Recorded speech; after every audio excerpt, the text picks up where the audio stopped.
Joining us now is retired four-star Army General and King 5 military analyst Barry McCaffrey. General, thanks so much for being with us tonight.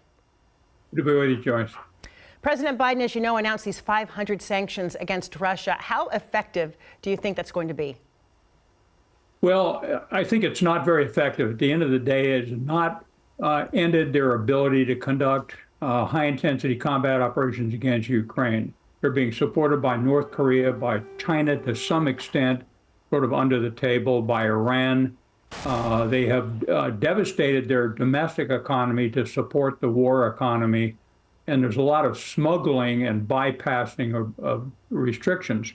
But look, at the end of the day, the Russians have 120,000 killed. This struggle, there's 500,000 casualties on both sides. But the Ukrainians are exhausted. They've suffered 70,000 some odd killed themselves. They're running out of ammunition. And the U.S. aid package held in abeyance by the House Republicans is potentially devastating to their continued existence as a separate state. You described just how devastating the last 2 years have been. This war now entering into its third year. The U.S. aid still really hanging in the balance. What do we need to understand about what is at stake, not just there, but globally and also for the United States? Well, that's the key, I think, Joyce, that we need to understand that this has a huge potential impact on U.S. national security. And NATO, the most important economic center of the world beside the United States, is Western Europe. If Ukraine goes under as a sovereign democratic state to a criminal invasion by Mr. Putin and his flailing army, we will see potentially 20 million refugees in Western Europe. It will also then line up other NATO nations for the next phase of Putin's aggression.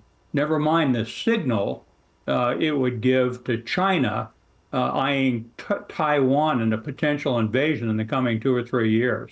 So there's a tremendous amount at stake.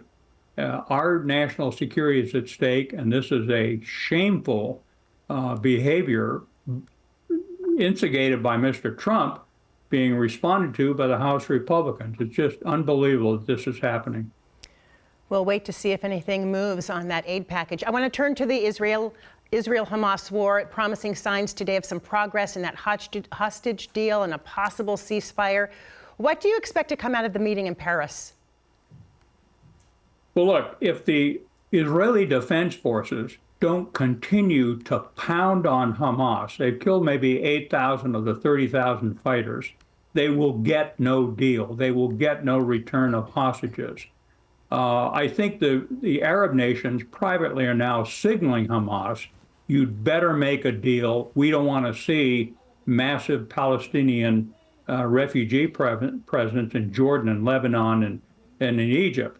So I think we ought to be hopeful there'll be a deal. But Hamas is desperate. They're underground. The senior leaders are still largely alive, and they're holding out for having the IDF withdraw completely from Gaza, and they would return to control this devastated state and then start the next cycle of violence to extinguish Israel as a sovereign nation.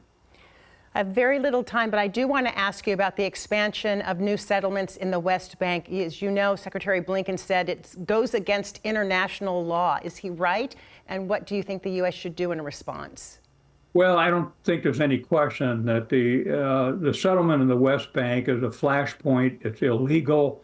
It's a provocation, an extreme provocation of both the Palestinian Authority, which in theory governs the West Bank. At some point, and this is aspirational, we all need to support a two-state solution. It's not going to happen for 10 years.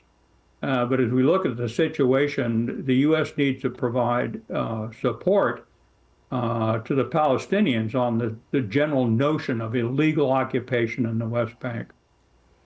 General Barry McCaffrey, we are always so appreciative of your analysis and your time. Thank you so much. Good to be with you, Joyce.